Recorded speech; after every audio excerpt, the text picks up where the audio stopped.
All right, Richard Southern is away on vacation, but Phil Martino is here filling us in with the day's top business news. Phil, you're looking at how big a role inflation will play tomorrow on Valentine's Day. Cupid's arriving tomorrow. So according to a new report, it looks like the sales of Valentine's Day items will be down in 2023.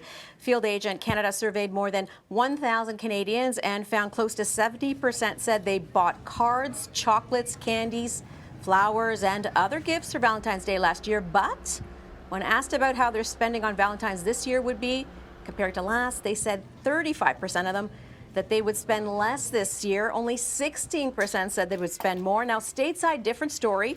Even as consumers feel the pinch of rising prices, Americans say they're ready to spend even more on their Valentines this year.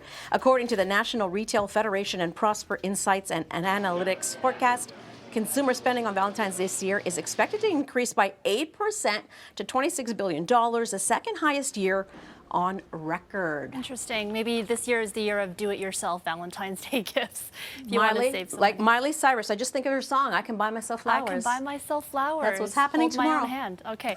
Indigo's website remains offline, but the company is making some progress following last week's cyber attack.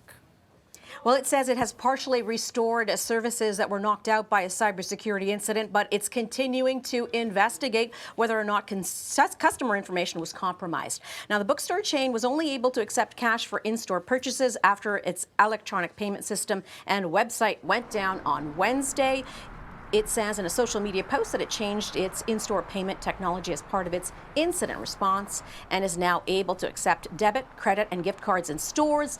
Now, the bookstore says customers may still be experiencing delays with part or all of online orders and returns. All right, and the Kansas City Chiefs are Super Bowl champions, but many companies are hoping their ads were the real winners last night, Phil. And, you know, we're talking big money here. So an estimated 66% of North Americans tuned in to the Super Bowl. Advertisers bet big that viewers were turning to the Super Bowl for a comforting escape and delivered a series of ads that relied on familiar celebrity faces and some light humor. After 3 years of a global pandemic with economic uncertainty looming ahead and the war in Ukraine stretching on, advertisers just wanted people to feel good. So this year, the average cost of a 30-second commercial during the game was $7 million. Up from $5.6 million in 2021. Now, despite this price, the usual suspects were back, like M&M's, Budweiser, Doritos, Taco Bell, Amazon, and Pepsi.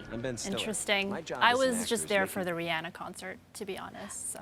I was there just to eat. My mom and I had wings, you know, just an excuse to eat. Guac and dip, yeah. Okay. Thanks, Phil, for joining us. That's City News business editor Phil Martino.